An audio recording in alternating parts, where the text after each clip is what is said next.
साध संगत जी, प्रेम से कहना धन निरंकार जी। स्वागत है आप सभी का आपके ही चैनल पर।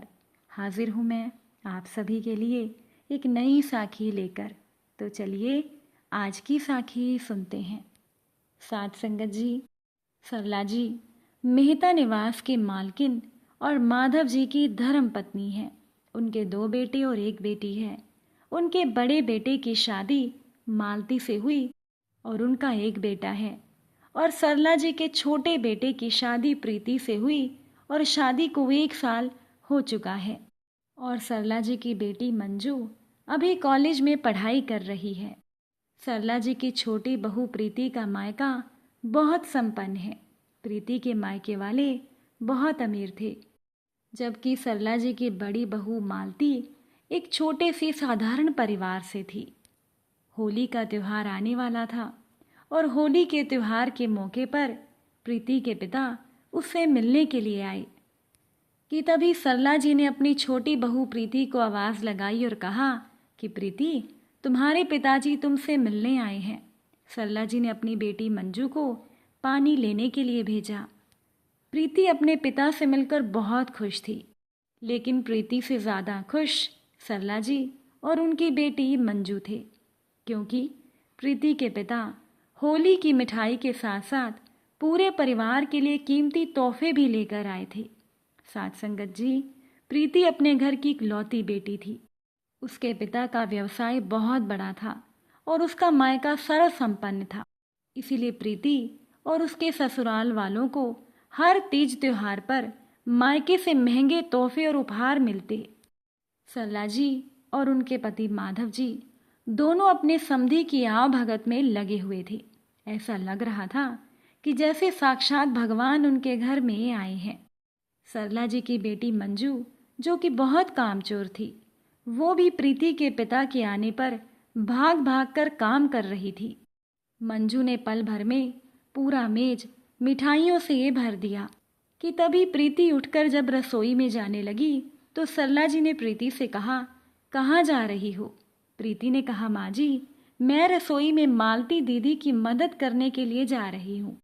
सरला जी ने कहा, अरे बड़ी बहू सारा काम कर लेगी, तुम अपने पिता से इतने दिनों बाद मिली हो, बैठ कर बातें करो, मैं आती हूँ। ये कहकर सरला जी वहाँ से चली गई। तभी मंजू रसोई में गई तो मंजू ने देखा कि उसकी बड़ी भाभी मालती प्रीति के पिता के लिए चाय बना रही थी। मंजू ने कहा, भाभी, वो बड़े लोग हैं, वो चाय नहीं वो कॉफ़ी पीते हैं। तभी थोड़ी देर के बाद मालती कॉफ़ी लेकर आ गई। उसने प्रीति के पिता के पांव छुए और उन्हें होली की बधाई दी। कुछ ही देर में मालती के पति और मालती का देवर भी आ गया। बहुत देर तक बातें होती रही। तब तक मालती और प्रीति ने खाना बनाकर तैयार कर लिया। थोड़ी ही देर के बाद प्रीति के पिता ने कहा, अच्छा भाई साहब, अब मैं चलता हूँ। कि तभी सरला जी और माधव जी ने बहुत ही मान मनुहार करते हुए प्रीति के पिता से कहा, अरे बिना खाना खाए आप कैसे जा सकते हैं? खाना तो तैयार है। प्रीति के पिता ने कहा, खाना मैं फिर कभी खाऊंगा, अभी आप लोग मुझे इजाज़त दीजिए। जाते समय सरला जी ने प्रीति के पिता को होली की मिठाई के साथ फलों की टोकरी और एक शगुन का लिफाफा भी उपहार स्वरूप दे दिया। कुछ ही दिनों के बाद मालती के पिता सोहन जी होली की मिठाई देने आए। अब मालती के मायके वाले प्रीति के मायके की तरह संपन्न नहीं थे और ना ही उनका कोई बहुत बड़ा व्यवसाय था। इसीलिए मालती के पिता अपने सामर्थ्य के अनुसार मिठाई और फल लेकर आए थे। मालती के पिता सोहन जी काफ़ी देर तक अकेले बैठे रहे कि तभी मालती अपनी सास के कमरे में गई और कहने लगी कि माँ जी, मेरे पापा आए हैं, आप उनसे मिलने के लिए आ जाइए। सरला जी ने बड़े ही रूखे स्वर में कहा, अभी आते हैं। मालती ने आकर अपने पिता से कहा कि पापा, माँ और पिताजी कुछ काम कर रहे हैं, वो अभी आ रहे हैं। अपने आंसू छुपाते हुए मालती ने अपने पिता से कहा। तब तक प्रीति भी मालती के पिता के लिए चाय के साथ मिठाई लेकर आ गई थी। मंजू, जो कि प्रीति के पिता के आने पर दौड़ दौड़ कर काम कर रही थी। आज वही मंजू अपने कमरे से बाहर भी नहीं आई थी कि तभी मालती के पिता सोहन जी ने घड़ी देखते हुए कहा, बेटा मुझे बहुत देर हो रही है, मुझे दूसरे रिश्तेदारों के घर भी जाना है। मालती फिर से बुलाने जब जाने लगी तब अपने सास और ससुर को आता देख वो रुक गई। मालती की सास ने आते ही सोहन जी से कहा, नमस्ते भाई साहब, होली की आपको बहुत बहुत बधाई। सरला जी और माधव जी ने मालती के पिता सोहन जी से ज़्यादा बात भी नहीं की। सोहन जी को बहुत बुरा लगा, इसीलिए थोड़ी ही देर के बाद उन्होंने जाने की इजाज़त मांगी। अब सरला जी ने ना तो मालती के पिता को रोक कर खाने के लिए पूछा, उन्हें जाते हुए केवल मिठाई का एक डिब्बा पकड़ा दिया। मालती को अपने पिता का अपमान बर्दाश्त नहीं हुआ। वो बेचारी अपने कमरे में जाकर रोने लगी। जब रोकर दिल हल्का हो गया तो सास के कमरे में आई और कहने लगी कि माँ जी, मेरे पिताजी भी आपके समधी हैं, फिर उनके साथ आपने ऐसा भेदभाव क्यों किया?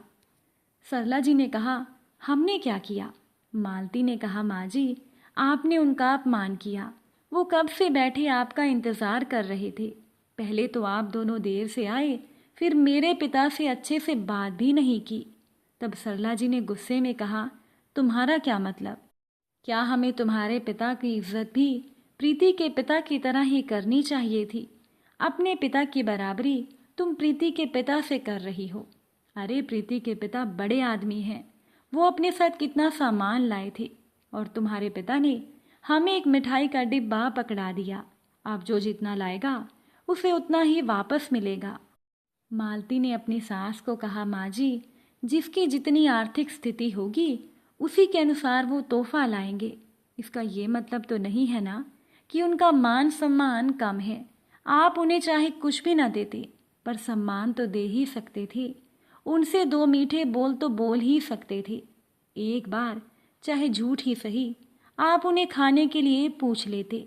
माँ जी, आपकी भी बेटी है, कल को उसकी शादी होगी और कल को उसके ससुराल वाले अगर आप दोनों के साथ यही व्यवहार करेंगे तो आप बताइए कि आपको कैसा लगेगा।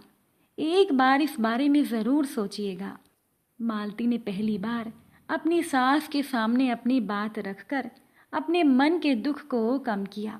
सरला जी और माधव जी बड़े ही हैरानी से मालती को देखने लगे। साथ संगत जी, आज की दुनिया में अधिकतर लोग हैसियत देखकर ही दूसरे का सम्मान करते हैं, लेकिन ऐसे लोगों को ये बात हमेशा याद रखनी चाहिए कि समय तो कभी भी किसी का एक जैसा नहीं रहता।